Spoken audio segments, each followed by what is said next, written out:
বন্ধুরা, আশা করি সবাই ভালো আছেন। তো বন্ধুরা, এখন যে বিষয়টা নিয়ে আমি কথা বলবো, তো সেটা হলো বরবাদ ছবির প্রযোজক। আমরা জানি একদম নতুন একজন মেয়ে, একজন প্রযোজক, যার নাম হচ্ছে সুমি আক্তার। তো তিনি কিন্তু হল মালিকদের ওপর তার যে রাগ, সেটা কিন্তু পুরো উগড়ে দিলেন। তিনি কি বললেন সেই বিষয়টা নিয়ে এখন কথা বলবো। তো তার আগে আপনাদেরকে একটাই কথা বলবো, আপনারা যদি চ্যানেলটায় নতুন হয়ে থাকেন অবশ্যই আপনারা চ্যানেলটা সাবস্ক্রাইব করে নেবেন। আর যদি আপনাদের ভিডিওটি ভালো লেগে থাকে অবশ্যই আপনারা লাইক কমেন্ট শেয়ার করতে ভুলবেন না। তো যে সুমি আক্তার, সে কিন্তু প্রচণ্ড তার যে রাগ, তার যে ক্ষোভ, সেটা কিন্তু উগড়ে দিলেন কিছু মানুষজনদের ওপর। তো তিনি বলছেন যে বরবাদ ছবির টিকিট নিয়ে কিন্তু প্রচণ্ড পরিমাণে কারচুপি হচ্ছে, ছবির কালেকশন ঠিকমতো করে জানানো হচ্ছে না, কালেকশনটা কমিয়ে বলানো হচ্ছে। এবং দেখুন, সত্যি কথা বলতে সেটা তিনি এটাও বলেছেন যে তার নতুন প্রযোজক হিসাবে কাজ করা কি সেই জন্য কি এরকম কিছু কাজ করা হচ্ছে। দেখুন, নতুন প্রযোজক হিসাবে কাজ করছি, তো সেই কারণে আমার কাছে কোনো কিছু খুব একটা ধারণা নেই।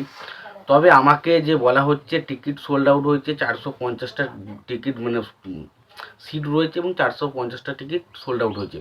কিন্তু যখন আমাদের যারা মানে এখানকার যারা কলাকুশলীরা, যারা যখন সিনেমা হল ভিজিট করতে যাচ্ছে, তখন তারা গিয়ে দেখছে সেখানে 700 লোক, 750 লোক কিন্তু বসেছে।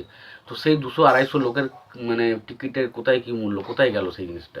তো এইটা নিয়ে কিন্তু তিনি বারবার প্রশ্ন তুলছেন এবং তিনি বারবার একটা কথা বারবার বলছেন যে শাকিব খানের বরবাদ ছবিটা দুর্ধর্ষ চলছে, বাট সেইভাবে কিন্তু কোনো রিপোর্ট কিন্তু আমার সামনে আসছে না।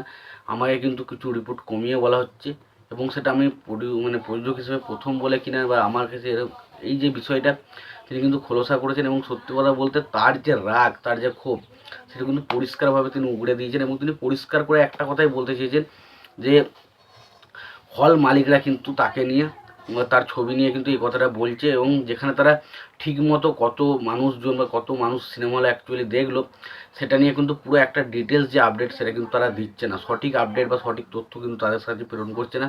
কিছু জিনিস কমিয়ে তারা কিন্তু বলছে। এবং যখন তারা যখন তাদের যে যারা রয়েছে, তাদের যারা কলাকুশলীরা রয়েছে, তারা যখন সেই হল ভিজিট করতে আছে, তারা দেখছে তার যেটা বলা হচ্ছে তার তুলনায় 150-200 লোক কিন্তু বেশি রয়েছে, কিন্তু সেই হিসেবটা কিন্তু কোনোরকমভাবে দেওয়া হচ্ছে না।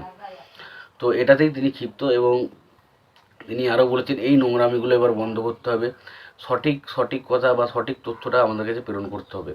এবং তিনি আরও বলেছেন বিভিন্ন সিনেমা হল থেকে তার কাছ থেকে ফোন আসছে এবং তাকে বলা হচ্ছে তার বেশিরভাগ শোই কিন্তু হাউসফুল যাচ্ছে এবং তার জন্য অনেক এক্সট্রা সিটও তাদেরকে বসাতে হচ্ছে, এক্সট্রা জায়গা করতে হচ্ছে, আবার এক্সট্রা শো চালাতে হচ্ছে।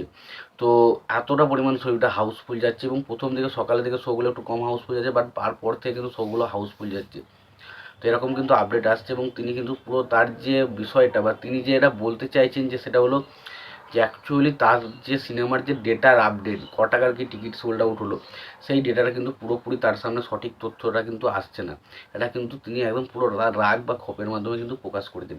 এই বিষয়ে তোমাদের কি মতামত তোমরা অবশ্যই জানিও। ভিডিওটি ভালো লাগতে থাকলে লাইক কমেন্ট শেয়ার করে দিও।